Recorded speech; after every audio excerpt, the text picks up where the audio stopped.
الف لام میم، یہ کتاب یعنی قرآن مجید، اس میں کچھ شک نہیں کہ اللہ کا کلام ہے، پرہیزگاروں کے لیے رہنما ہے۔ لوگو،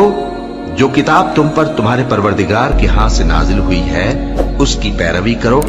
اور اس کے سوا اور رفیقوں کی پیروی نہ کرو، اور تم کم ہی نصیحت قبول کرتے ہو، اور تمہارے پروردگار کی باتیں سچائی اور انصاف میں پوری ہیں، اس کی باتوں کو کوئی بدلنے والا نہیں، اور وہ سنتا ہے،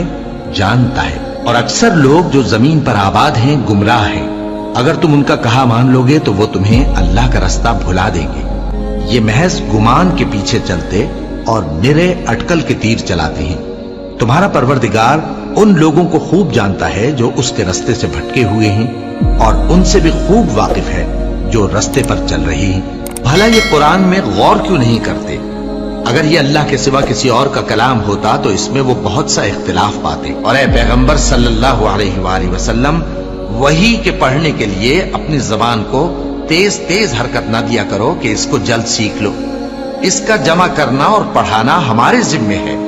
سو جب ہم اسے پڑھا کریں تو تم اس کو سنا کرو اور پھر اسی طرح پڑھا کرو، پھر اس کے معانی کا بیان بھی ہمارے ذمے ہے۔ اور اپنے پروردگار کی کتاب کو جو تمہارے پاس بھیجی جاتی ہے پڑھتے رہا کرو،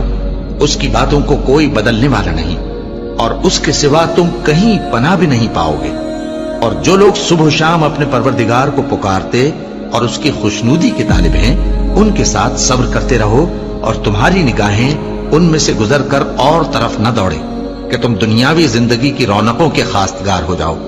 اور جس شخص کے دل کو ہم نے اپنی یاد سے غافل کر دیا ہے اور وہ اپنی خواہش کی پیروی کرتا ہے